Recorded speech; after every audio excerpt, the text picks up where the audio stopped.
Look at that spaceship. This is some high-tech stuff here. What's up, physics? It's Mr. Perkins. I'm going to talk to you about this spaceship. But first, I got to talk to you about Newton's three laws. The three basic laws of physics from Isaac Newton. They're in your PowerPoint. Rule number one is inertia. Inertia is this. You're going to be doing what you're doing unless something else changes what you're doing. What? Check it out. If you are a spaceship and you're in space and you are not moving, which would be highly unlikely, if you're not moving, you're never going to move unless something touches you, unless something applies a force to you, okay? If you're a spaceship in space, and let's say you're out of control and spinning, then you would keep spinning forever and ever unless something else applied a force to you and stopped you. Now, a lot of you are thinking, oh, no, Mr. Perkins, it would stop eventually. Well, you're used to seeing things on Earth, and you're used to seeing things that have friction. In outer space, there wouldn't be any friction, so the spaceship would continue to spin forever, okay? We'll let this guy spin for a second. Newton's second law, okay? The first law was inertia. The second law is a math equation. That math equation is F equals ma. F is a force. M is the mass of something in kilograms. And A is obviously acceleration. Here's what it means. The force that you apply to an object will be equal to the mass of that object times the acceleration that you observe. Forces are given in units called newtons for Isaac Newton. So let me talk to you about what 1 newton would be. Let's say this toy right here weighs 1 kilogram, okay? Then if I pressed on it with 1 newton of force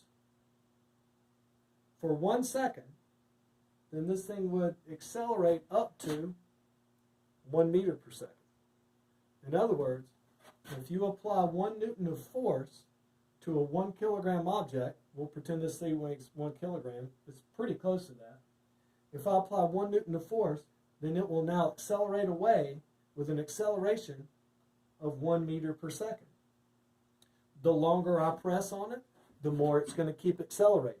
If I press on it for only 1 second, then it will fly away at 1 meter per second forever until we're back to number 1 now. Another object applies a force. Does that make sense? So rule number 1, Newton's first law, is an object's going to keep doing what it's doing forever unless something else applies a force to it. Rule number 2, the amount of force you apply to an object is equal to its mass times its acceleration. And rule number 3 is for every action, there's an equal and opposite reaction. Let me spin you around here. There's the door to the shop. I'm going to lean on the door.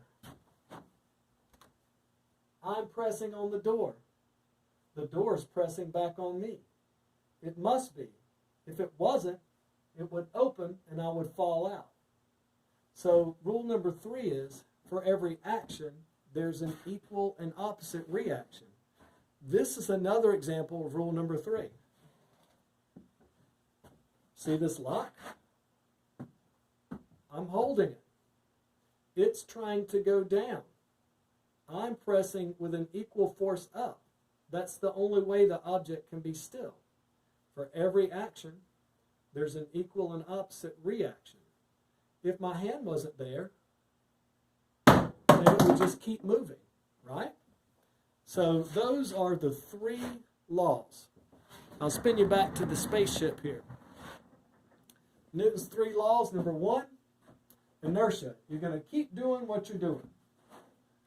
Number 2, F equals ma.